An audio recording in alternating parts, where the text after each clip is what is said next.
Hey everybody, thank you so much for joining me for another video of a Stones of Remembrance story.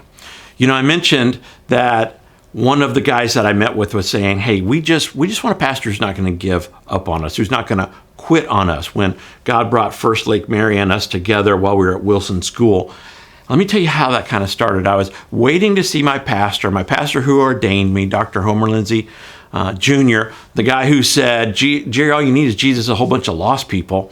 And I'm in his office at First Baptist Jacksonville, and this must have been in the very early 90s, like the beginning of 1992. And on the table there was a book. The book was called The 10 Most Innovative Churches in America, or something like that. It was written by Elmer Towns, who was a professor at Liberty University.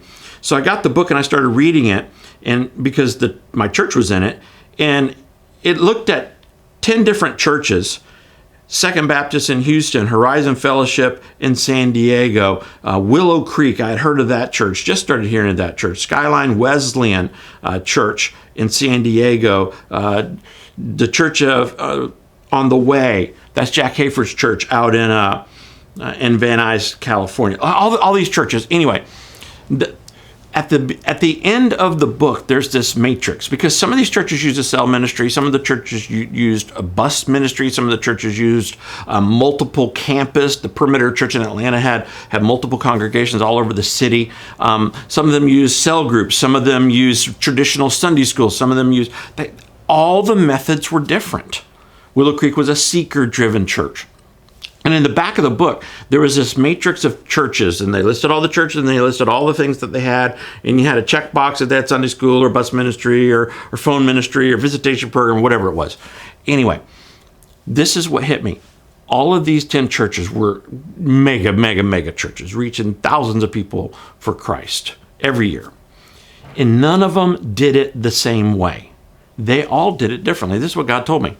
I feel like as I was reading this, I realized God was saying to me, Jerry, in fact, all the churches only had one thing in common. You know what it was? The pastor of the church had been there for 25 years or more.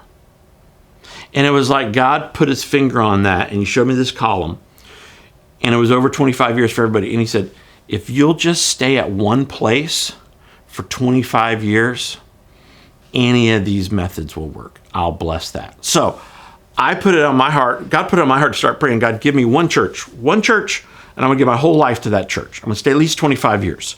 I'd rather stay 40 years, my whole career at one church.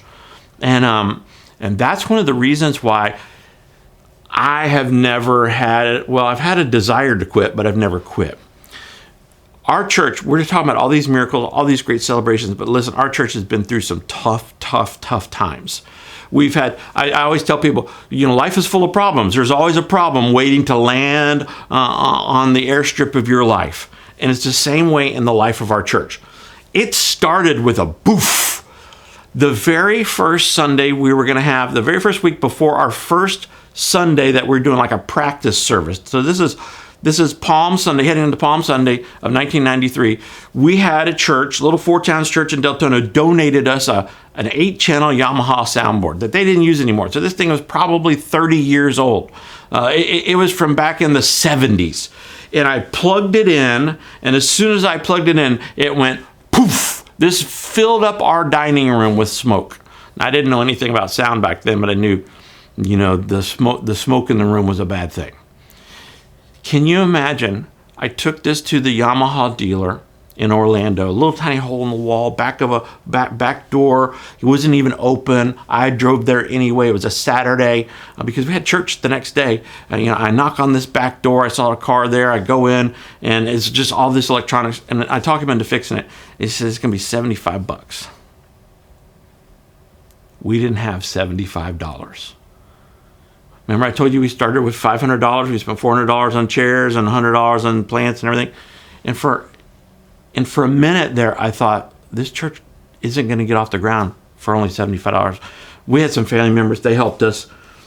there were so many times like that where it was just so close to giving up and just like, why bother? I told you we got kicked out of the funeral home. We also got kicked out of Gold's Gym. I don't even have time to tell you that story. We got kicked out of the school. The whole school board got involved to kick people out. The only place we didn't get kicked out of was the movie theater. And then God kind of kicked us out of there with me, talking to me in the shower and swapping facilities.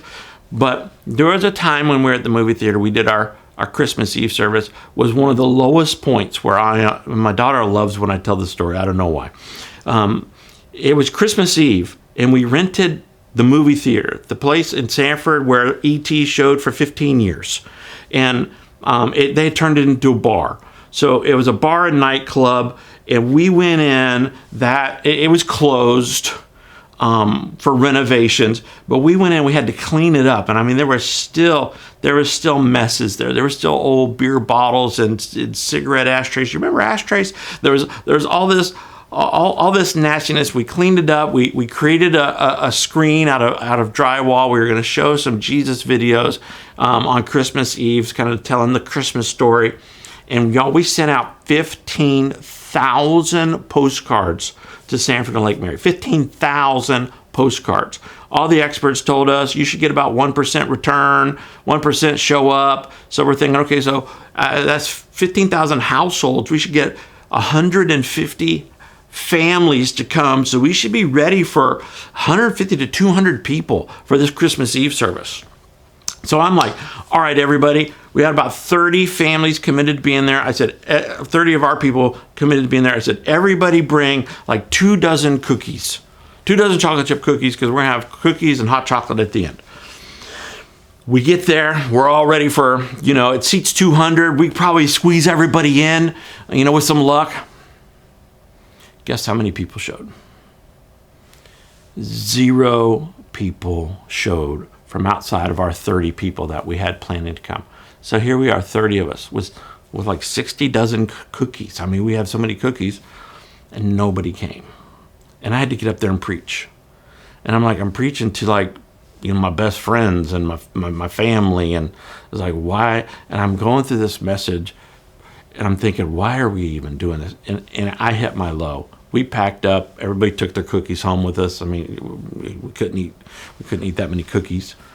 We said Merry Christmas, and I was one of the last ones to leave. I got in my truck, my ugly old beige pickup truck with a topper on it, and I'm driving down French Avenue in Sanford,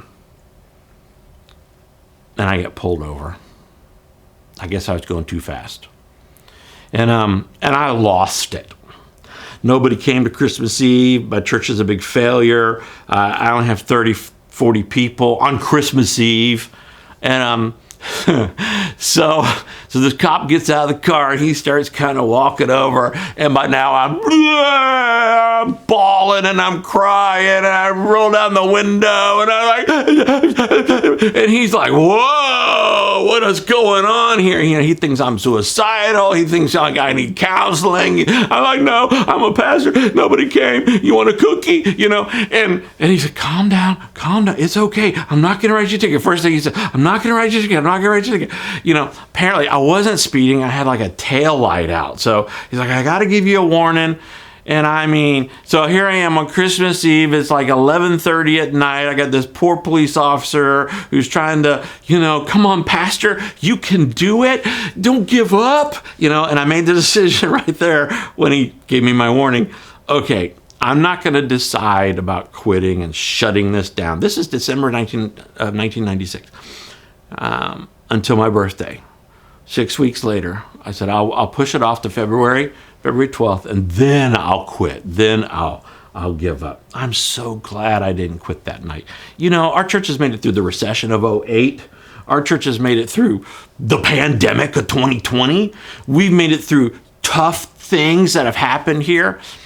It's the same thing in all of our lives. We all go through tough times. Don't stop. Don't quit. Don't give up. God has a plan for you. And if you'll just not give up, just like we're not going to give up, God will accomplish his work in all of us. Hey, thanks for praying for me, all of you who prayed, and I'm praying for you. I hope you have a great day. I'll see you tomorrow.